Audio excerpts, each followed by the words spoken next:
여러분, 혹시 최근 들어 친구들과의 만남이 점점 부담으로 느껴지시나요? 오늘 이 이야기를 듣고 나면 그동안의 죄책감에서 완전히 자유로워질 수 있을 거예요. 안녕하세요. 늦은 저녁 여러분과 함께하는 부자습관집 채널입니다. 오늘은 많은 분들이 쉽게 말하지 못했던 이야기를 나눠보려고 해요. 서울 강남에 사는 김미경 씨의 이야기부터 들려드릴게요. 매달 정기적으로 만나는 대학 동창 모임이 있었답니다. 처음엔 서로의 일상을 나누는 것이 즐거웠지만 점점 부담이 되기 시작했죠. 모임 회비는 매달 오르고 각자의 자녀 교육 정보와 남편 연봉까지 공유하는 자리가 되면서 미경 씨는 점점 모임에 나가는 것이 두려워졌다고 해요. 어느 날 미경 씨는 우연히 자신을 제외한 단체 채팅방을 발견했어요. 거기서 자신의 아이가 재수를 한다는 이야기가 조롱거리로 공유되고 있었고 심지어 남편의 연봉까지 추측하며 험담하고 있었답니다. 더 충격적인 건 그동안 가장 친하다고 생각했던 친구가 이 모든 뒷담화의 중심에 있었다는 거예요. 서울에 사는 이지훈 씨의 이야기도 많은 것을 시사합니다. 그는 매주 열리는 동창회 모임에 꾸준히 참석했지만 시간이 갈수록 모임이 부담스러워졌다고 합니다. 매번 회비는 비싸지고 대화는 과거에 얽매여 있는 이야기뿐이었어요. 20년 전 학창시절 이야기만 반복하고 서로의 현재와 미래에 대한 이야기는 전혀 없었죠. 그러다 문득 깨달았어요. 이 모임이 현재의 제 삶에 어떤 의미가 있을까? 하는 의문이 들더라고요. 결국 이지훈 씨는 20년 넘게 이어온 동창회 모임을 정리하기로 결심했습니다. 처음에는 큰 용기가 필요했지만 그 결정이 인생의 전환점이 되었다고 해요. 모임에 나가지 않으니 경제적으로도 여유가 생겼고 무엇보다 가족과 함께 보내는 시간이 많아졌어요. 주말마다 아이들과 등산도 가고 아내와 취미 생활도 시작했죠. 지금은 그때 결정이 정말 잘한 선택이었다고 생각합니다. 여러분도 한 번쯤 이런 경험 있으시죠? 어쩌면 지금도 비슷한 상황에 계실지도 모르겠어요. 하지만 오늘 들려드릴 이야기가 여러분의 생각을 완전히 바꿔놓을 거예요. 부산의 한 카페 운영자 박소영 씨는 이렇게 말합니다. 20년 넘게 만나온 친구들이에요. 서로의 결혼식 들러리도 서고 아이들 돌잔치도 함께 했죠. 그런데 제가 이혼하고 카페를 창업하면서부터 달라졌어요. 겉으로는 걱정해주는 척하면서 뒤에서는 남편이 벌어다주는 돈으로 카페 차렸다는 소문을 냈더라고요. 결국 저는 모든 연락을 끊었습니다. 그런데 신기하게도 그 뒤로 제 인생이 완전히 달라졌어요. 처음엔 무서웠어요. 20년 지기들과 모든 연락을 끊는다는 게. 하지만 그 후 제 삶에 놀라운 변화들이 찾아왔어요. 우선 불면증이 사라졌어요. 밤마다 단체 채팅방 메시지가 올까봐 전전긍긍하던 날들이 거짓말처럼 사라졌죠. 그리고 처음으로 진정한 여유를 느꼈어요. 그 시간에 파티쉐 자격증을 땄고 프랑스 유학까지 다녀왔죠. 지금은 부산에서 가장 핫한 브런치 카페를 운영하고 있어요. 더 놀라운 건 카페를 통해 만난 새로운 친구들이에요. 비슷한 꿈을 가진 사람들과 함께하다 보니 자연스럽게 진정한 우정이 생겼어요. 이제는 과거의 관계에 연연하지 않아도 된다는 걸 깨달았죠. 어떻게 이런 변화가 가능했을까요? 이호선 교수님의 연구팀이 밝혀낸 놀라운 사실이 있습니다. 바로 중년기 인간관계의 질적 성장 현상이에요. 40대 이후 우리의 뇌는 더 현명한 선택을 하도록 진화한다고 합니다. 서울대학교 심리학과의 5년간 추정 연구 결과를 보면 더욱 흥미롭습니다. 중년 이후 친구 관계를 줄인 그룹에서 나타난 변화들이 정말 놀랍습니다. 첫째, 스트레스성 질환이 눈에 띄게 감소했습니다. 특히 위장 질환과 불면증이 극적으로 개선됐다고 해요. 건강검진 결과에서도 혈압, 콜레스테롤 수치가 평균 20% 이상 개선된 것으로 나타났습니다. 둘째, 가처분 소득이 크게 증가했습니다. 정기적인 모임 회비, 선물 비용, 불필요한 술자리 비용이 줄어든 덕분이죠.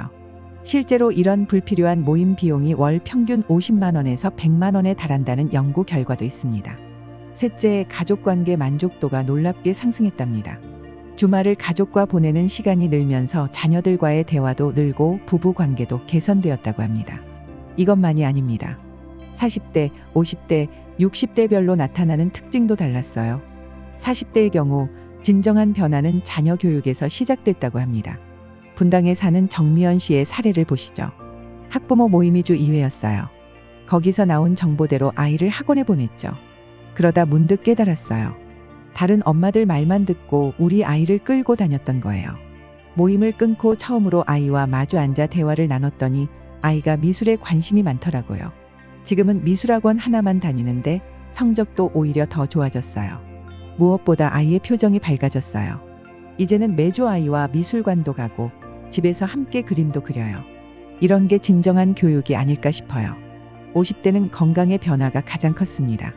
강남에서 20년간 내과를 운영해온 김태호 원장님은 이렇게 말씀하세요. 친목 모임이 잦은 50대 환자들은 대부분 비슷한 증상을 보입니다. 잦은 음주로 인한 간 수치 상승, 늦은 귀가와 과식으로 인한 위장 질환, 수면 부족, 특히 여성 환자들의 경우 잦은 모임으로 인한 스트레스성 두통과 불면증을 호소하는 경우가 많아요. 반면 불필요한 모임을 줄이고 규칙적인 생활을 하는 환자들은 건강 지표가 월등히 좋아요. 실제로 모임을 줄인 후 3개월 만에 확연한 변화가 나타나는 걸 볼 수 있습니다. 60대는 은퇴 후에 삶이 극적으로 달라졌다고 합니다. 은행에서 퇴직한 박영수 씨는 이렇게 말씀하세요. 퇴직하고 나서 제일 힘들었던 건 갑자기 늘어난 친구들과의 모임이었어요.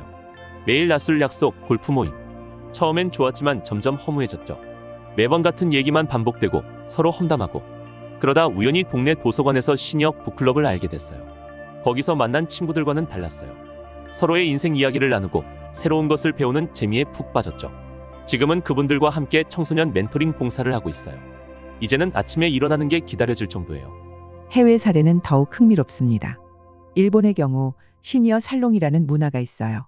같은 취미를 가진 중년들이 모여 차를 마시며 대화를 나누는 모임인데 이 모임은 단순한 교류의 장을 넘어서 서로의 지식을 공유하고 배움을 나누는 플랫폼 역할을 하고 있습니다. 이런 문화가 일본 중년층의 우울증을 크게 감소시켰다고 합니다. 도쿄에 사는 사토 유키코 씨 56세는 이렇게 말합니다. 우리는 서로의 사생활을 존중해요. 한 달에 한 번 박물관이나 미술관에서 만나 조용히 차를 마시며 대화를 나눕니다. 남의 이야기는 하잖아요. 대신 서로의 취미나 새로 배운 것들을 공유하죠. 저는 다도를 배우고 있고 다른 분은 프랑스어를, 또 다른 분은 디지털 아트를 배우고 계세요. 이런 대화를 나누다 보면 시간 가는 줄 모르죠. 이런 관계가 오히려 더 오래 지속되는 것 같아요. 5년이 지난 지금도 처음 만났을 때처럼 서로를 존중하고 배려하는 마음이 변함없어요. 미국의 경우는 더 철저합니다. 실리콘밸리의 성공한 CEO들을 연구한 결과 그들은 주말 시간의 대부분을 가족과 함께 보내는 것으로 나타났어요.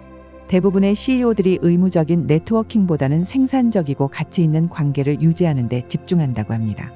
실리콘밸리에서 스타트업을 운영하다 귀국한 김태현 대표는 말합니다. 미국에서 가장 놀라웠던 건 직장 동료나 친구들과의 모임이 굉장히 선택적이라는 거였어요. 한국처럼 의무적인 술자리나 친목 모임이 거의 없었죠. 대신 가족과 함께하는 시간이 압도적으로 많았어요.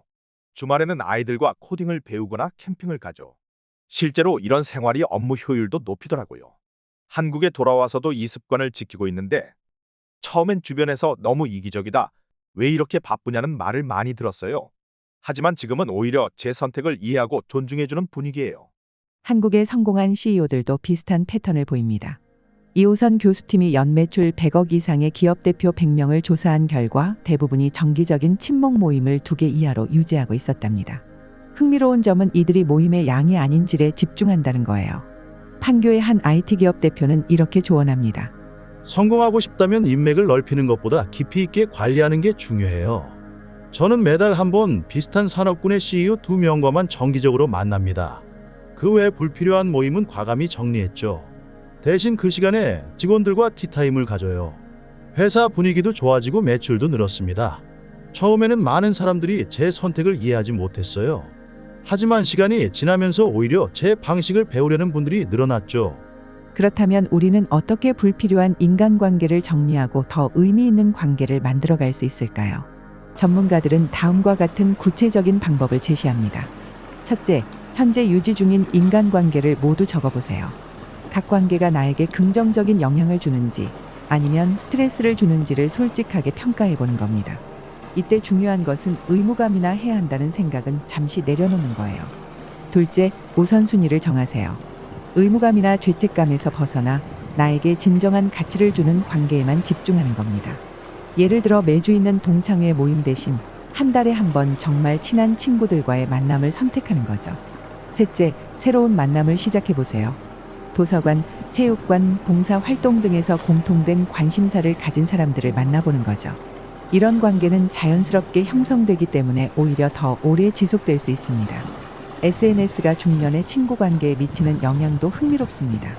서울대 소비자학과의 최근 연구에 따르면 SNS 사용이 중년층의 스트레스를 크게 높인다고 해요. 강남에 사는 이수진 씨 48세의 경험담을 들어보세요. 카카오톡 단체방이 4개나 있었어요. 학부모방, 동창방, 동호회방. 하루 종일 울리는 알림음 때문에 일에 집중하기 힘들었죠. 거기다 누가 언제 어디서 뭘 먹었는지, 누구 아들이 어떤 대학에 붙었는지 그런 이야기들이 계속 올라왔어요. 보고 있으면 우울해지고 불안해졌죠. 어느 날 문득 이런 생각이 들더라고요. 내가 왜 이걸 봐야 하지? 결국 단체방을 다 나왔어요. 그랬더니 머리가 맑아지면서 일도 더 잘 되기 시작했어요.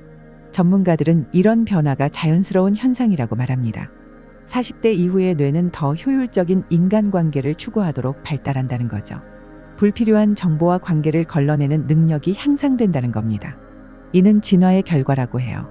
중년기에는 더 현명한 선택을 통해 삶의 질을 높이는 방향으로 뇌가 발달한다는 거죠. 건강과 인간관계의 상관관계도 놀랍습니다. 서울 아산병원의 최신 연구 결과에 따르면 불필요한 인간관계를 정리한 중년층에서 건강이 크게 개선되었다고 해요. 혈압도 안정되고 스트레스도 줄었으며 수면의 질도 좋아졌답니다. 특히 주목할 만한 것은 면역력의 향상이에요. 불필요한 모임을 줄인 그룹에서 감기 등 면역 관련 질환의 발병률이 30% 이상 감소했다고 합니다. 용인에서 한의원을 운영하는 정민수 원장은 이렇게 설명합니다. 과도한 친목 모임은 생체 리듬을 깨뜨립니다. 특히 늦은 시간에 음주가 동반된 모임은 수면의 질을 크게 떨어뜨리죠. 그런데 재미있는 건 친목 모임을 줄인 환자들 대부분이 3개월 안에 만성 피로가 개선됐다는 겁니다. 게다가 기혈 순환도 좋아지고 면역력도 높아졌어요. 한의학에서는 이를 심신의 조화라고 봅니다. 마음의 부담이 줄어들면서 몸도 따라서 건강해지는 거죠. 재정적인 측면의 변화도 주목할 만합니다. 한국금융연구원의 조사 결과는 정말 놀랍습니다. 중년층의 불필요한 친목 모임 비용이 생각보다 훨씬 크다고 해요. 월 평균 모임 관련 지출이 무려 150만 원에 달하는 경우도 있다고 합니다. 여기에는 회비뿐만 아니라 선물비, 경조사비, 의류 구입비 등 보이지 않는 비용들이 포함되어 있죠. 서울 송파구의 김현우 씨는 이렇게 말합니다. 매달 모임비로만 100만 원 가까이 썼어요. 골프 모임, 동창회, 개모임. 거기에 선물비랑 경조사비까지 더하면 감당이 안 되더라고요. 그래서 과감히 모임을 정리하고 그 돈을 투자에 돌렸어요. 2년 만에 3천만 원이 모였죠. 지금은 이걸로 작은 가게를 차렸어요. 친구들 눈치 보며 쓰던 돈으로 제 미래를 만들어가고 있는 거죠. 처음에는 다들 제가 돈이 없어서 그런다고 오해했지만 지금은 오히려 제 선택을 이해하고 응원해주는 친구들이 많아졌어요. 이제는 우리 사회도 변화하고 있습니다. 서초동에서 심리상담을 하는 김영희 상담사는 이런 말씀을 하십니다. 요즘은 오히려 젊은 중년들이 더 현명해졌어요. 의무적인 모임에서 오는 스트레스를 잘 알기 때문에 자신에게 정말 필요한 관계만 선별적으로 유지하죠. 그리고 그 덕분에 더 행복해지는 경우가 많아요. 여러분도 지금 바로 실천할 수 있는 구체적인 방법들이 있습니다. 서울대학교 심리학과 연구팀이 제안하는 관계 정리 3단계 방법을 소개해드립니다. 첫 번째 단계는 관계 목록 작성입니다. 지금 여러분과 관계를 맺고 있는 모든 사람들의 목록을 만들어 보세요. 여기에는 정기적으로 만나는 모임의 멤버들, 개별적으로 연락하는 지인들, SNS에서 교류하는 사람들까지 모두 포함됩니다. 각각의 관계가 여러분에게 어떤 영향을 미치는지 꼼꼼히 살펴보세요. 두 번째 단계는 관계의 가치 평가입니다. 각 관계에서 주고받는 에너지를 평가해 보세요. 이 사람과 만나면 기분이 좋아지나요? 아니면 피곤해지나요? 이 모임에 가면 새로운 에너지를 얻나요? 아니면 의무감에 짓눌리나요? 솔직하게 답해 보세요. 세 번째 단계는 실천 계획 수립입니다. 부정적인 관계를 어떻게 정리할지, 긍정적인 관계는 어떻게 발전시킬지 구체적인 계획을 세우세요. 모임을 줄이거나 완전히 그만두는 것에 대해 너무 큰 부담을 가질 필요는 없습니다. 서서히 자연스럽게 진행하면 됩니다. 이제 여러분께 몇 가지 질문을 드리고 싶습니다. 지금 나의 인간관계는 나에게 어떤 가치를 주고 있나요?